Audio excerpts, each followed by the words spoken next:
To the Daily Yahoo. Thomas Lane, police officer involved in George Floyd's death, released from jail on bail. Thomas Lane is one of 3 Minneapolis police officers charged with aiding and abetting second-degree murder in connection with the death of George Floyd.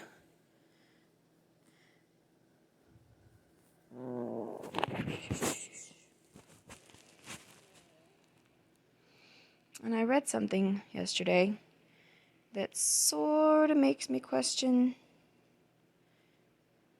I mean, I've always thought that it shouldn't be second-degree murder. That's because his death was not intentional. There's no way that it was intentional. It was neglect, if anything, but we shall see. Protesters tear down Christopher Columbus statue in St. Paul, Minnesota. Really, because they also did it in, Virginia, I think. A group of protesters pulled down a statue of Italian explorer Christopher Columbus in St. Paul, Minnesota on Thursday, the latest U.S. monument to be torn down in nationwide demonstrations against police brutality and amid nationwide demonstrations against police brutality and racial inequalities. The 10-foot bronze statue was pulled from its blah blah blah. That's fucked up. Really, really messed up. Shush. Shush. Joe Biden doubles down on his stance against defunding the police. Well, good for him at least. The former vice president was pressed on the subject during an interview with Trevor Noah on The Daily Show. I'm not reading this ad again. This is the 6th day they've run the same ad. And I still am not sure what it's for. Exclusive. RWE ThyssenKrupp plan hydrogen production venture. ThyssenKrupp? That's the name on the elevators. Germany's RWE plans to produce hydrogen from renewable energy to supply steelmaker ThyssenKrupp, the two companies told Reuters. The alliance between two of Germany's heaviest polluters comes as Europe's largest economy maps out a future without nuclear or coal power. Good for them. Israel's Supreme Court strikes down law legalizing settlements on private Palestinian land. Israel's Supreme Court struck down a law on Tuesday that had retroactively legalized about 4,000 settler homes built on privately owned Palestinian land in the occupied West Bank. 4,000 settler homes. Israeli settlers or Palestinian settlers? Rights groups say the measure, which was frozen soon after passage while the court heard petitions. It sounds a little interesting.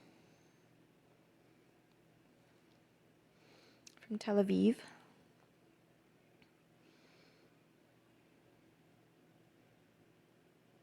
I'm guessing it is Israeli settlers, otherwise why would there be a problem? A 9-judge panel voted to repeal the 2017 measure, under which settlers could remain on land if they built there without prior knowledge of Palestinian ownership. Well, that would be innocent. Or if homes were built at the state's direction. 8 voted in favor and 1 against. Rights groups say the measure, which was frozen soon after passage while the court heard petitions against it, had legalized more than 50 settler outposts built without government approval. Well, where are those settlers going to go now? Do they get a grace period? Do they get some sort of compensation for their homes? The law unequally infringes on the property rights of Palestinian residents while giving preference to the proprietary interests of Israeli settlers, Chief Justice Esther Hayut wrote in the panel's ruling. Okay. Prime Minister Benjamin Netanyahu's right-wing Likud Party said it was unfortunate that the court had intervened on an important law for settlement activity and its future, and that it would work to reenact it. But Likud's new coalition partner, Blue and White, said the law in its format runs counter to the constitutional situation in Israel, and its legal problems were known at the time of its approval. We respect the High Court's ruling and will ensure it is implemented, Blue and White said. Under Netanyahu, the government has pledged to extend sovereignty to Jewish settlements and the Jordan Valley in the West Bank, territory Israel captured in the 1967 Middle East War, and which Palestinians seek for a state.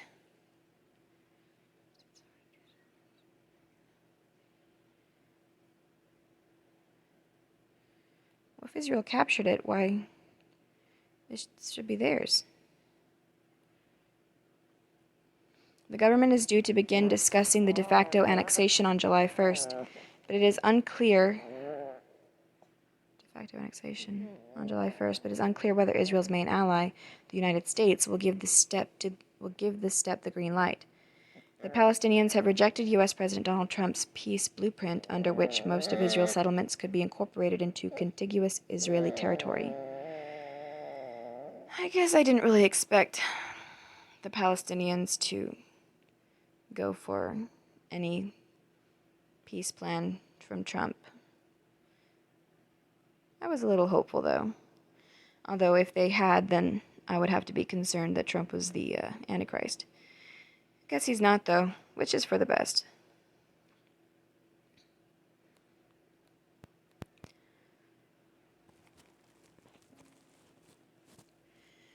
Software firm Duck Creek raises $230 million ahead of IPO. Duck Creek Technologies, a software provider for insurers, has raised $230 million from new and existing investors ahead of a planned initial public offering. The Boston-based company attracted Kane Anderson Rudnick Investment Management and Whale Rock Capital Management as new investors. From Bloomberg. Featured. Protect your devices and data from cybercriminals. Get powerful protection against viruses, malware, and other online threats with Yahoo Protect Premium. Plus, you get 24/7 live help anytime you need it. Try it today, risk-free. What's hot? Yahoo search. Find an exterminator. Order delivery online. All with Yahoo search. Trending now is Black Lives Matter, Piper Perabo, and coronavirus. Those were the top 3 yesterday. Instagram search, Mark Stein, Area Rugs 8x10. That's very specific. Christina Asmus, Duct Cleaning, Smile Direct Club, Alexandra Daddario. Thank you, Yahoo.